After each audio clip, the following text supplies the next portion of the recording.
Good evening, friends, to yet another episode of Sahakar Sutra. Through these small episodes, what we are trying to do is we are trying to understand the concepts of a cooperative housing society, how it is run, how it is to be managed, and all other things, bylaws, the MCS Act related to cooperative housing societies. And I prefer normally to have an informal chat sort of a thing with the viewers, and hence these are clips where I am not specifying more of the bylaws, just giving you the basic fundas of how to run a society. If you want more details and specific bylaws or the provisions of the acts, you can visit my blog www.sahakarsutra@blogspot.com. It is a blog meant for cooperative act, how to the functioning of the cooperative housing societies and everything related to cooperative matters. So you can visit that blog. There you will get all the details, the act, the bylaws, everything, and you can study that and it will answer all your queries. Friends, we are on the subject. This is the part 2 of the subject, management of society affairs. But before we proceed, I think it is very important for all of us to understand the concept of a cooperative society. We should understand the basic funda on which the cooperative society runs. So today in this part we will try to understand that funda.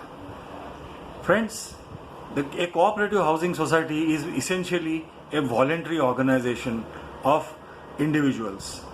Members of a cooperative housing society come together and form an organization which is called and register it with the deputy registrar, and it becomes a registered cooperative housing society. It is run on the concept of self-help, where each member helps the other member, and in turn they all help run the society smoothly. It is a democratic setup in a cooperative housing society. The members or the general body of members elect from amongst themselves a managing committee to run the day-to-day affairs of a cooperative society. So it is run by the people, for the people, and it's an association of the people. The office bearers are then elected from that elected members of the managing committee, who in turn decide who will be the chairman, who will be the secretary, and who will be the treasurer of the society. A society is normally governed by members. The general body is supreme. Nobody can transgress the authority of the general body.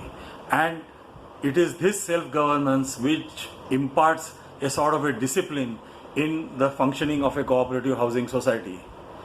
Another principle on which it runs is mutual help. Each member has to help the other member because it's basically a cooperative society. So it is run on cooperative fundas. So mutual help is one of the most essential attributes in running a society. There has to be a concern for the well-being of all the members, amongst all the members as well as the members of the managing committee and the office bearers. That is very essential. Now, the financial aspect. A society is a non-profit organization. A cooperative society is a non-profit organization. It is not meant for profit, and it is run on the contribution which every member makes to the cooperative society, that is the maintenance charges. We will discuss this in detail in another episode, a separate episode, but it is essentially on the contribution given by all the members as part of maintenance that a cooperative housing society runs. And the liability of all the members is limited to the extent of his contribution to the society. All acts of the managing committee and the office bearers of the society are supposed to be done in good faith. So you cannot make baseless and false allegations with a view to tarnish the image of the members.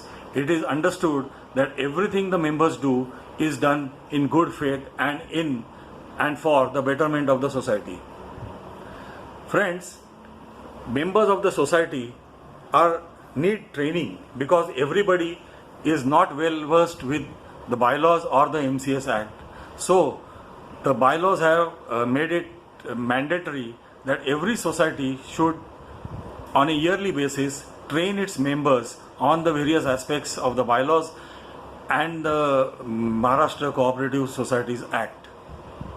So this is all for this particular episode. As I said, if you want any further details of the act or the bylaws, you can visit my blog www.sahkarsutra@blogspot.com. Thank you.